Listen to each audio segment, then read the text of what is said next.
Capítulo 8. El médico educador.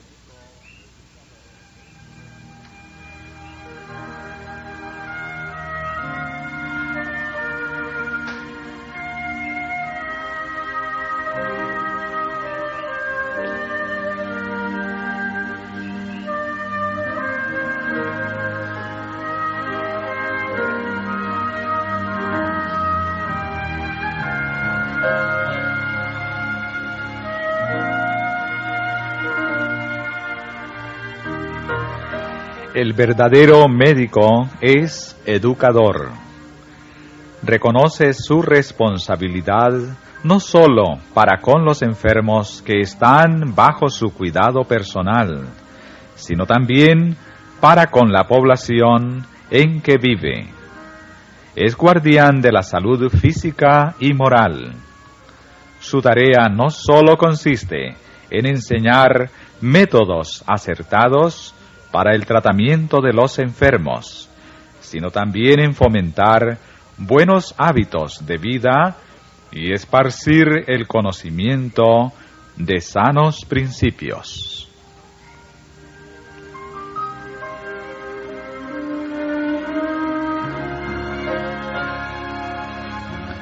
Subtítulo: Necesidad de dar enseñanza acerca de la salud.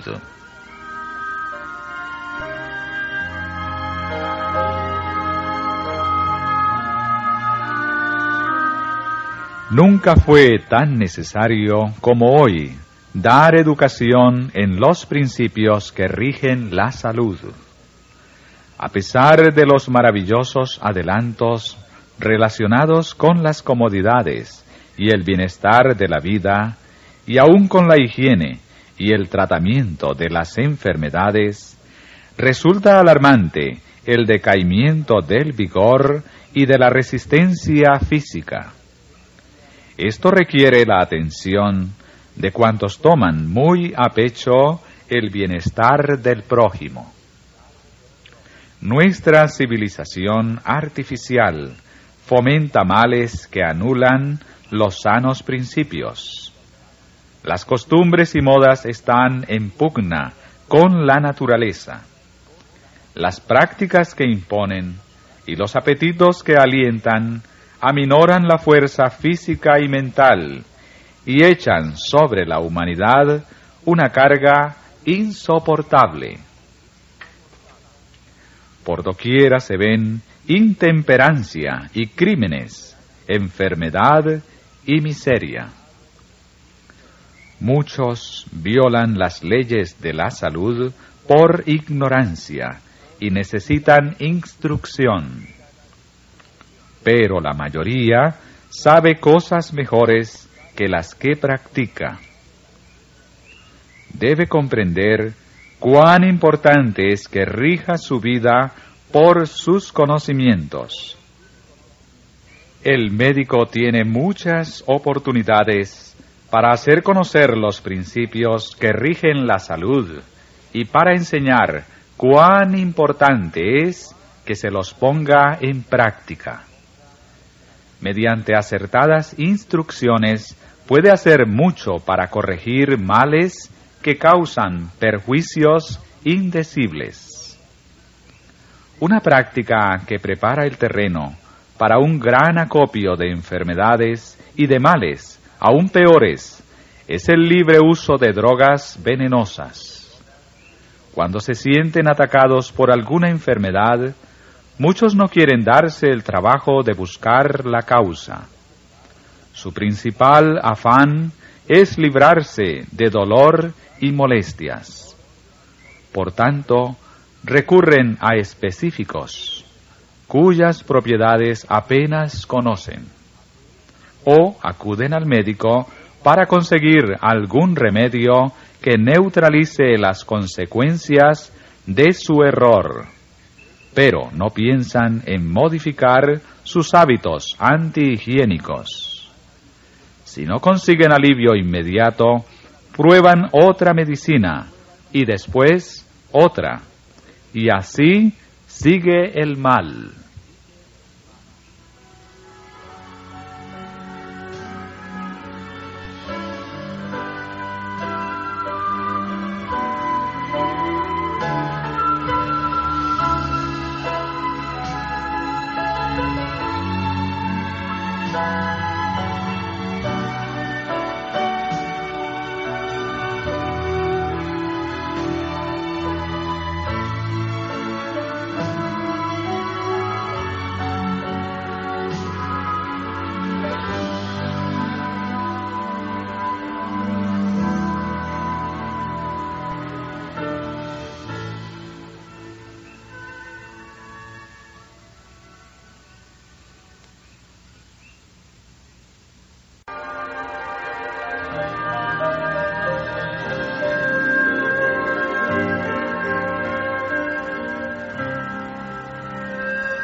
Hay que enseñar a la gente que las drogas no curan la enfermedad.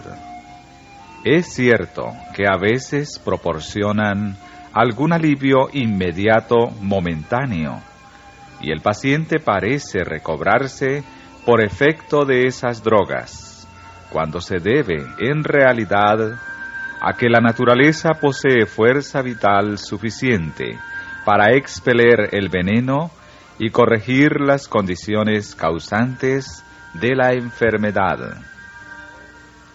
Se recobra la salud a pesar de la droga, que en la mayoría de los casos solo cambia la forma y el foco de la enfermedad.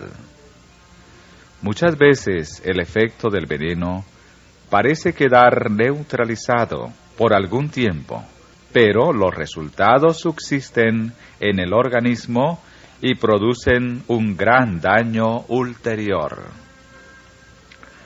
Por el uso de drogas venenosas, muchos se acarrean enfermedades para toda la vida y se malogran muchas existencias que hubieran podido salvarse mediante los métodos naturales de curación. Los venenos contenidos en muchos así llamados remedios crean hábitos y apetitos que labran la ruina del alma y del cuerpo. Muchos de los específicos populares y aún algunas de las drogas recetadas por médicos contribuyen a que se contraigan los vicios del alcoholismo, del opio y de la morfina, que tanto azotan a la sociedad. La única esperanza de mejorar la situación estriba en educar al pueblo en los principios correctos. Enseñen los médicos que el poder curativo no está en las drogas, sino en la naturaleza. La enfermedad es un esfuerzo de la naturaleza para librar al organismo de las condiciones resultantes de una violación de las leyes de la salud. En caso de enfermedad, hay que indagar la causa.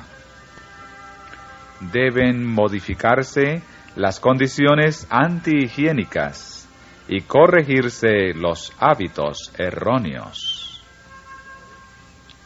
Después, hay que ayudar a la naturaleza en sus esfuerzos por eliminar las impurezas y restablecer las condiciones normales del organismo.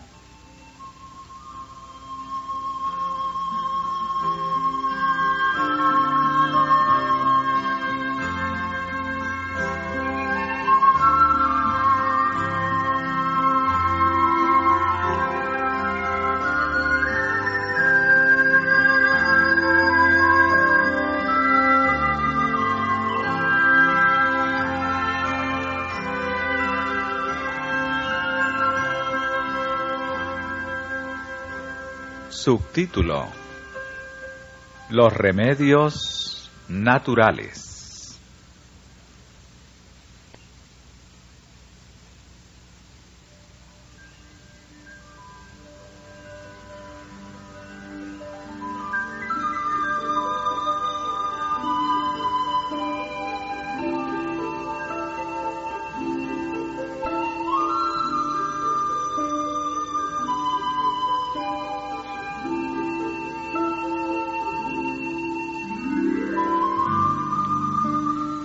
El aire puro, el sol, la abstinencia, el descanso, el ejercicio, un régimen alimenticio conveniente, el agua y la confianza en el poder divino son los verdaderos remedios.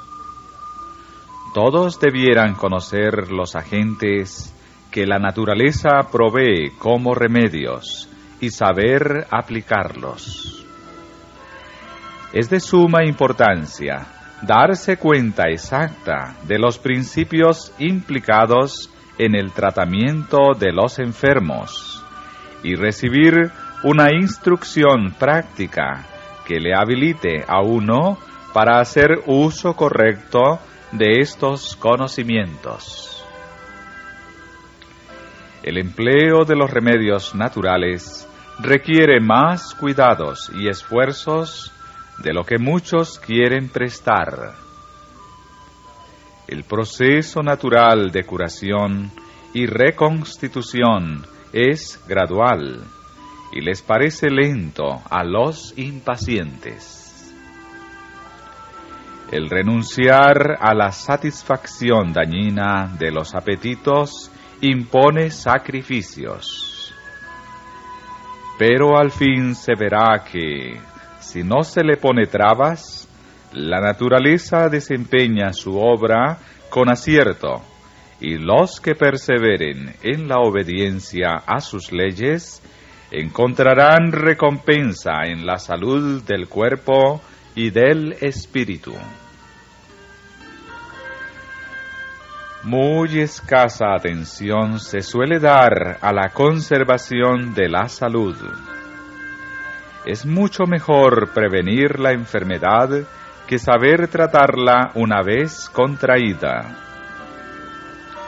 Es deber de toda persona, para su propio bien y el de la humanidad, conocer las leyes de la vida y obedecerlas con toda conciencia.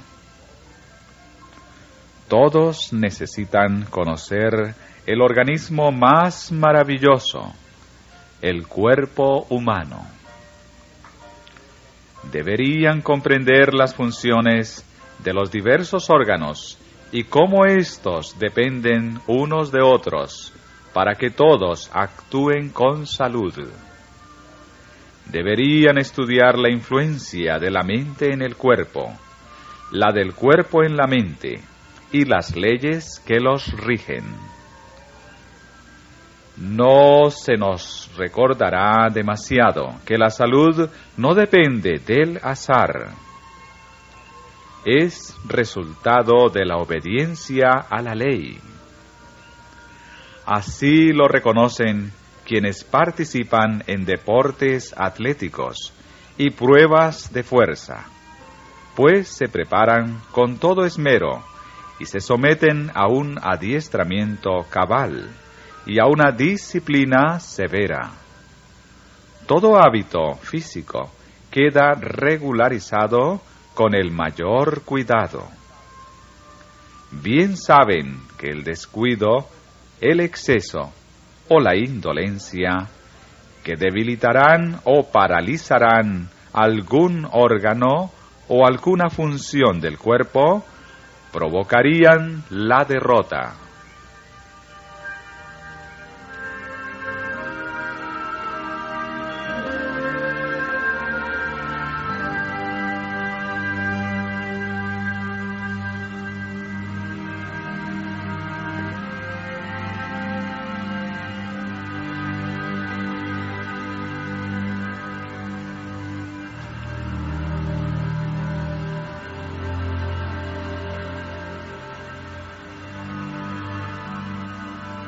Subtítulo: Educación para el conflicto de la vida.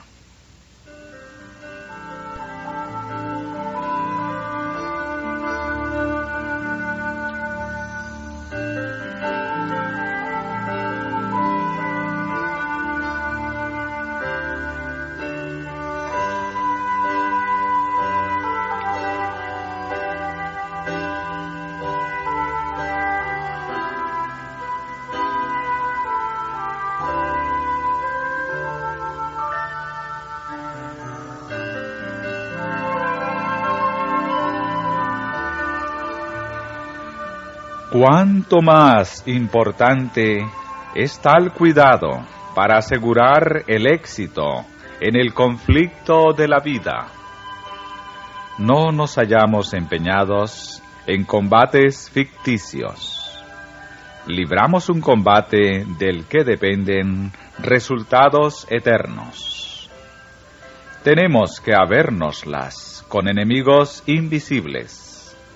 ángeles malignos luchan por dominar a todo ser humano. Lo perjudicial para la salud no sólo reduce el vigor físico, sino que tiende a debilitar las facultades intelectuales y morales. Al ceder a cualquier práctica antihigiénica, dificultamos la tarea de discernir entre el bien y el mal, y nos inhabilitamos para resistir al mal. Esto aumenta el peligro del fracaso y de la derrota. Los que corren en el estadio, todos a la verdad corren, mas uno lleva el premio. En la guerra en que estamos empeñados, pueden triunfar todos los que se someten a la disciplina y obedezcan a los principios correctos. Con demasiada frecuencia, la práctica de estos principios en los detalles de la vida se considera como asunto trivial que no merece atención. Pero si tenemos en cuenta los resultados contingentes, nada de aquello con que tenemos que ver es cosa baladí.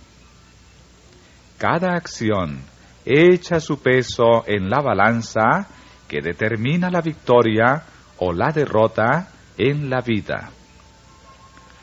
La Escritura nos manda que corramos de tal manera que obtengamos el premio. En el caso de nuestros primeros padres, el deseo intemperante dio por resultado la pérdida del Edén. La templanza en todo tiene que ver con nuestra reintegración en el Edén, más de lo que los hombres se imaginan. Aludiendo al renunciamiento de que daban prueba los antiguos griegos que luchaban en la palestra, escribe el apóstol Pablo: todo aquel que lucha, de todo se abstiene, y ellos, a la verdad, para recibir una corona corruptible, mas nosotros, incorruptible. Así que yo de esta manera corro, no como a cosa incierta. De esta manera peleo, no como quien hiere el aire. Antes, hiero mi cuerpo, y lo pongo en servidumbre, no sea que, habiendo predicado a otros, yo mismo venga a ser reprobado.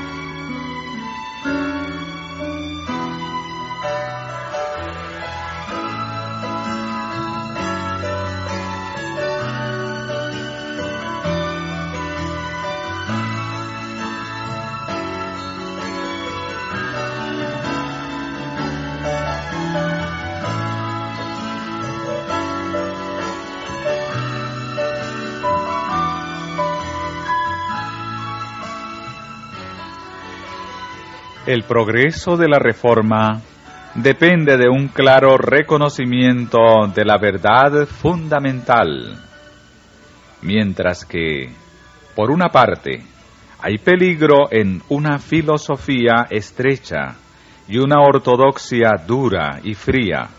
Por otra, un liberalismo descuidado encierra gran peligro. El fundamento de toda reforma duradera es la ley de Dios. Tenemos que presentar en líneas claras y bien definidas la necesidad de obedecer a esta ley. Sus principios deben recordarse de continuo a la gente. Son tan eternos e inexorables como Dios mismo. Uno de los efectos más deplorables de la apostasía original fue la pérdida de la facultad del dominio propio por parte del hombre. Solo en la medida en que se recupere esta facultad puede haber verdadero progreso. El cuerpo es el único medio por el cual la mente y el alma se desarrollan para la edificación del carácter. De ahí que el adversario de las almas encamine sus tentaciones al debilitamiento y a la degradación de las facultades físicas. Su éxito en esto envuelve la sujeción al mal de todo nuestro ser.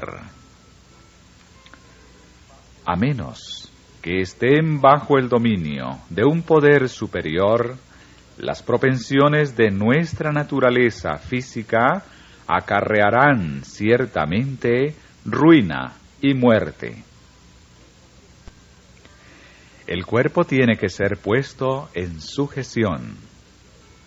Las facultades superiores de nuestro ser deben gobernar.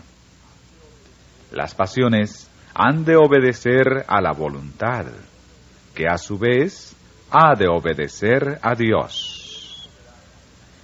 El poder soberano de la razón, santificado por la gracia divina, deben dominar en nuestra vida. Las exigencias de Dios deben estamparse en la conciencia. Hombres y mujeres deben despertar y sentir su obligación de dominarse a sí mismos, su necesidad de ser puros y libertados de todo apetito depravante y de todo hábito envilecedor. Han de reconocer que todas las facultades de su mente y de su cuerpo son dones de Dios, y que deben conservarlas en la mejor condición posible para servirle.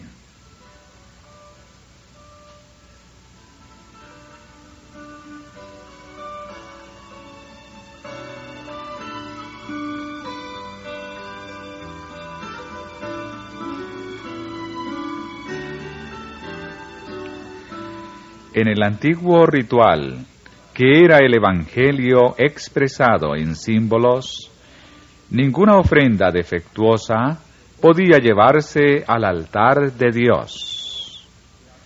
El sacrificio que había de representar al Cristo debía ser inmaculado.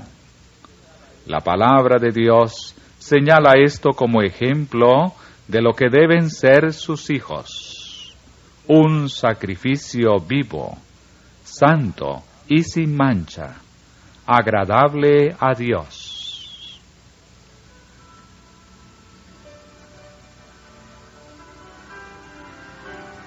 Sin el poder divino, ninguna reforma verdadera puede llevarse a cabo. Las vallas humanas levantadas contra las tendencias naturales y fomentadas no son más que bancos de arena contra un torrente. Sólo cuando la vida de Cristo es en nuestra vida un poder vivificador, podemos resistir las tentaciones que nos acometen de dentro y de fuera. Cristo vino a este mundo y vivió conforme a la ley de Dios, para que el hombre pudiera dominar perfectamente las inclinaciones naturales que corrompen el alma. Él es el médico del alma y del cuerpo, y da la victoria sobre las pasiones guerreantes. Ha provisto todo medio para que el hombre pueda poseer un carácter perfecto. Al entregarse uno a Cristo, la mente se sujeta a la dirección de la ley. Pero esta es la ley real, que proclama la libertad a todo cautivo. Al hacerse uno con Cristo, el hombre queda libre. Sujetarse a la voluntad de Cristo significa ser restaurado a la perfecta dignidad del hombre. Obedecer a Dios es quedar libre de la servidumbre del pecado y de las pasiones e impulsos. El hombre puede ser vencedor de sí mismo, triunfar de sus propias inclinaciones, de principados y potestades, de los señores del mundo, gobernadores de estas tinieblas, y de las malicias espirituales en los aires. En ninguna parte se necesita más esta enseñanza, ni resultará de más beneficio que en el hogar. Los padres contribuyen a echar los fundamentos de los hábitos y del carácter. Para comenzar la reforma, deben presentar los principios de la ley de Dios como factores que influyen en la salud física y moral. Deben enseñar que la obediencia a la palabra de Dios es nuestra única salvaguardia contra los males que arrastran al mundo a la destrucción. Hay que hacer resaltar la responsabilidad de los padres, no sólo para consigo mismos, sino para con sus hijos, pues les dan el ejemplo de la obediencia o de la transgresión. Por su ejemplo y su enseñanza, deciden la suerte de sus familias. Los hijos serán lo que sus padres los hagan.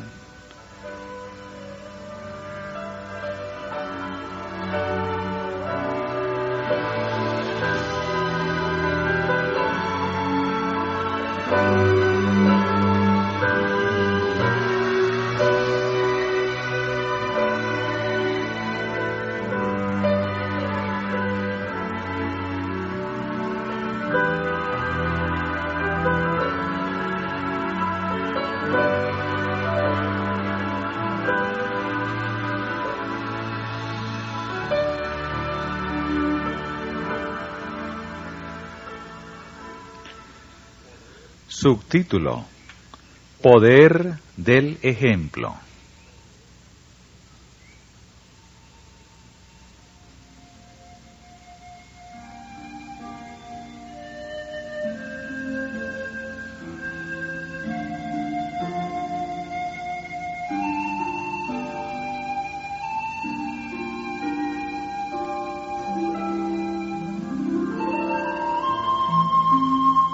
Si los padres pudieran seguir el rastro del resultado de su acción y ver cómo, por medio de su ejemplo y enseñanza, perpetúan y aumentan el poder del pecado o el de la justicia, no hay duda de que se produciría un cambio. Muchos volverían la espalda a la tradición y la costumbre, y aceptarían los principios divinos de la vida. El médico que desempeña su ministerio en los hogares, velando a la cabecera del enfermo, aliviando su angustia, sacándolo del borde del sepulcro e infundiendo esperanza al moribundo, se granjea extraordinariamente su confianza y cariño. Ni aun al ministro del Evangelio se le deparan tan favorables oportunidades ni tan poderosa influencia. El ejemplo del médico, no menos que su enseñanza, debe ser una fuerza positiva para el bien. La causa de la reforma necesita hombres y mujeres cuya conducta sea dechado de dominio propio. La valía de los principios que inculcamos depende de que los practiquemos. El mundo necesita ver una demostración práctica de lo que puede la gracia de Dios en cuanto a devolver a los seres humanos su perdida dignidad y darles el dominio de sí mismos. No hay nada que el mundo necesite tanto como el conocimiento del poder salvador del Evangelio revelado en vidas cristianas. El médico se ve continuamente puesto en relación con los que necesitan la fuerza y el aliento de un buen ejemplo. Muchos tienen escasa fuerza moral, carecen de dominio propio, y la tentación los vence con facilidad. El médico puede ayudar a estas almas, pero sólo en la medida en que manifieste en su propia vida un vigor moral que le haga capaz de triunfar sobre hábitos perjudiciales y pasiones contaminadoras. Debe verse en su conducta la obra de un poder divino. Si no alcanza a esto, por mucha que sea la fuerza de persuasión de sus palabras, su influencia resultará contraproducente.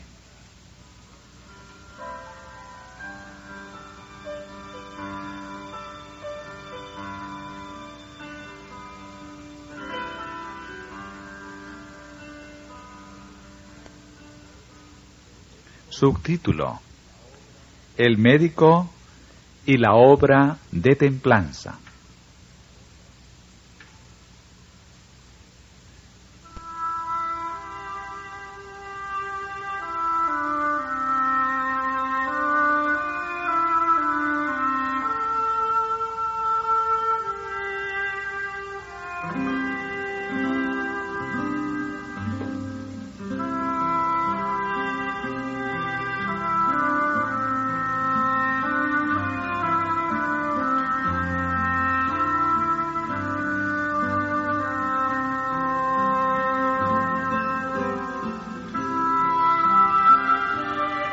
Muchos de los que buscan consejo y tratamientos médicos se han arruinado moralmente por sus malos hábitos.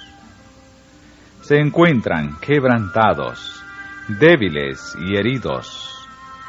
Sienten su locura y su incapacidad para vencer, y nada deberían tener en torno suyo que los aliente a seguir albergando los pensamientos y sentimientos que hicieron de ellos lo que son. Necesitan respirar una atmósfera de pureza, de pensamientos nobles y elevados. Cuán terrible responsabilidad es la de quienes, en vez de darles buen ejemplo, son esclavos de hábitos perniciosos y por su influencia acrecientan la fuerza de la tentación.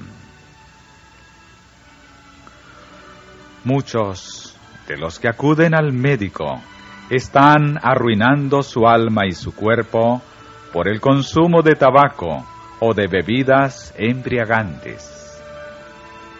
El médico fiel a su responsabilidad debe mostrar a estos pacientes la causa de sus padecimientos. Pero si el médico fuma o toma bebidas alcohólicas, ¿qué valor tendrán sus palabras? Al recordar su propia debilidad, ¿no vacilará en señalar la mancha que ve en la vida de su paciente? Mientras siga él mismo usando tales cosas, ¿cómo podrá convencer a los jóvenes de que ellas tienen efectos perniciosos? ¿Cómo puede el médico dar ejemplo de pureza y de dominio propio? ¿Cómo puede ser agente eficaz en la causa de la temperancia si se entrega a un hábito vicioso? ¿Cómo puede desempeñar provechoso servicio junto al lecho del enfermo y del moribundo, cuando su hálito ofende por estar cargado con el olor del alcohol o del tabaco? Mientras siga trastornando sus nervios y anublando su cerebro con venenos narcóticos, ¿cómo podrá corresponder a la confianza que en él se deposita como médico entendido? ¿Cuán imposible le resultará diagnosticar con rapidez u obrar con precisión? Si no respeta las leyes que rigen su propio ser, si prefiere sus apetitos a la salud de su mente y cuerpo, ¿no se declara inhabilitado para que le sea confiada la custodia de vidas humanas? Por muy entendido y concienzudo que sea el médico, hay en la práctica de su vocación mucho que parece desaliento y derrota. Es frecuente que su obra no logre lo que él anhela efectuar. Aunque sus pacientes recobren la salud, puede ser que esto no reporte beneficio verdadero para ellos ni para el mundo. Muchos recuperan la salud para volver a los malos hábitos que provocaron la enfermedad. Con el mismo ardor que anteriormente, vuelven a sumirse en el ambiente de concupiscencia e insensatez. Lo que el médico hizo en su favor parece esfuerzo perdido.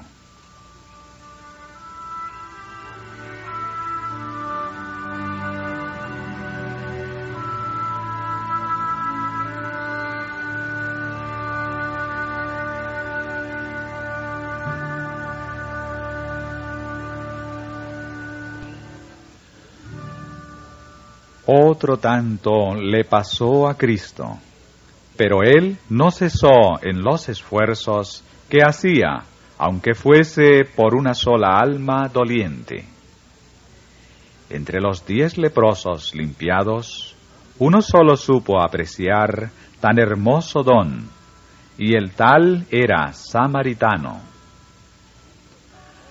Por amor a él, Cristo sanó a los 10.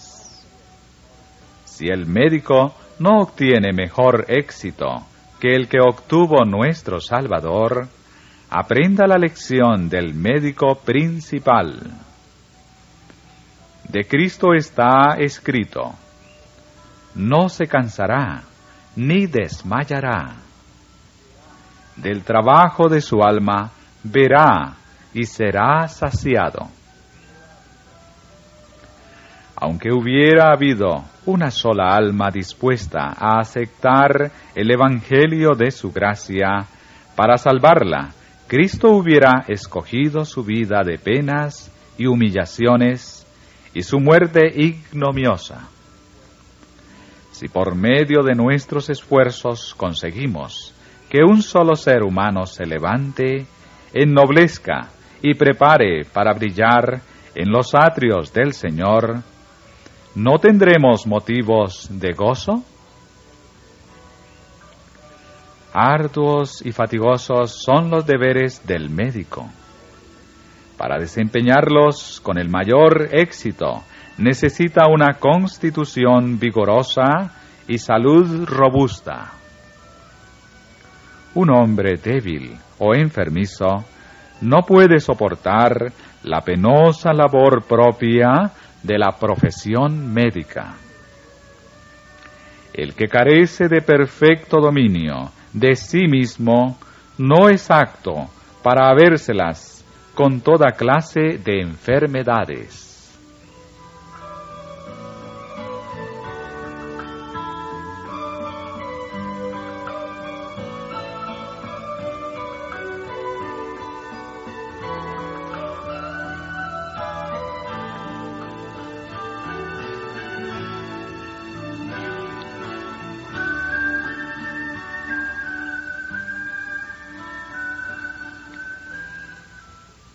Subtítulo: Necesita fuerza espiritual.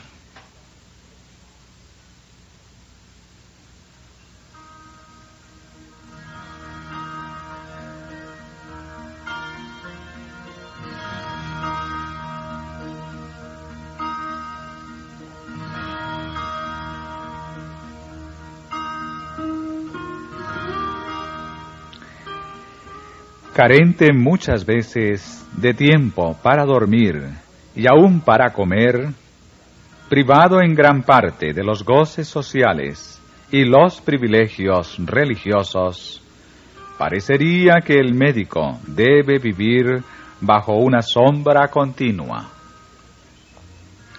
Las aflicciones que presencia, los mortales que demandan auxilio, su trato con los depravados, indisponen su corazón y casi destruyen su confianza en la humanidad.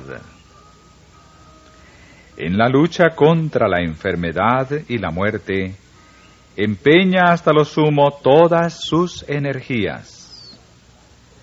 La reacción que resulta de tan tremendo esfuerzo prueba duramente el carácter. Entonces es cuando la tentación ejerce su mayor poder.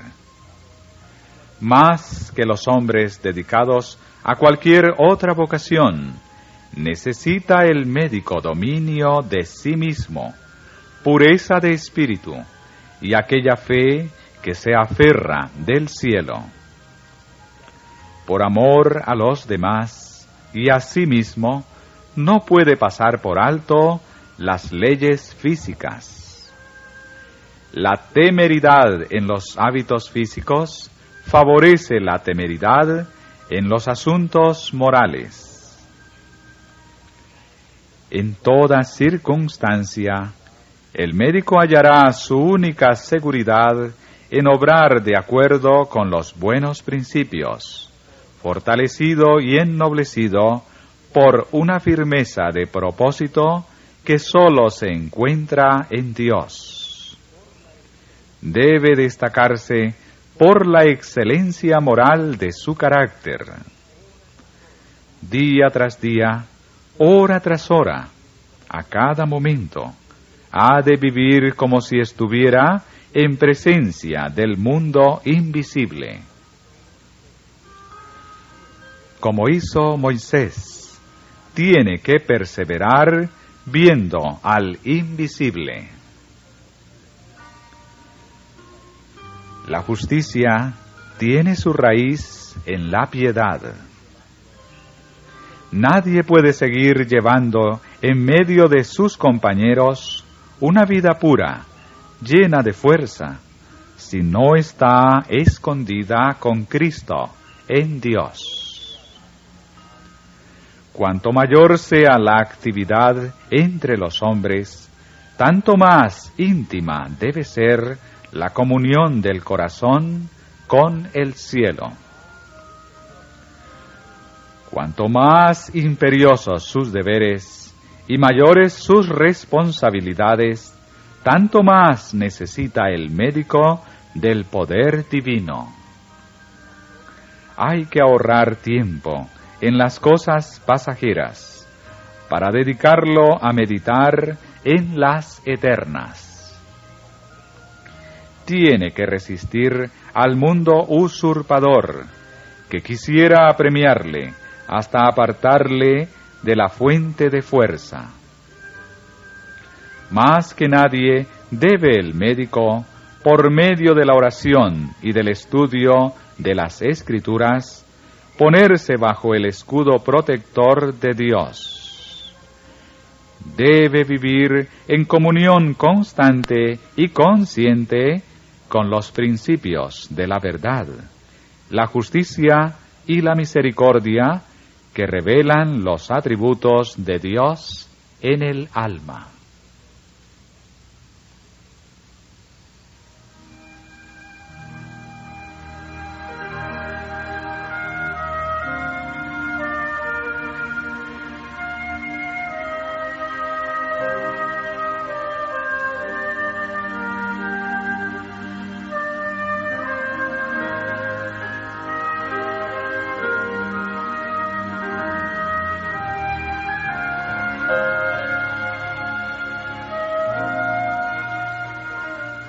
En la medida en que el médico reciba y obedezca la palabra de Dios, ésta influirá con su potencia y vida en toda fuente de acción y en toda fase del carácter. Purificará todo pensamiento y regulará todo deseo. Los que confían en la palabra de Dios se portarán como hombres y serán fuertes.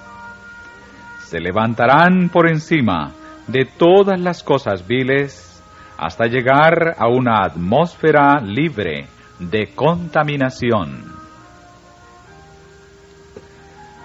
Cuando el hombre se mantenga en comunión con Dios, el firme e invariable propósito que guardó a José y a Daniel en medio de la corrupción de las cortes paganas, hará que su vida sea de inmarcesible pureza.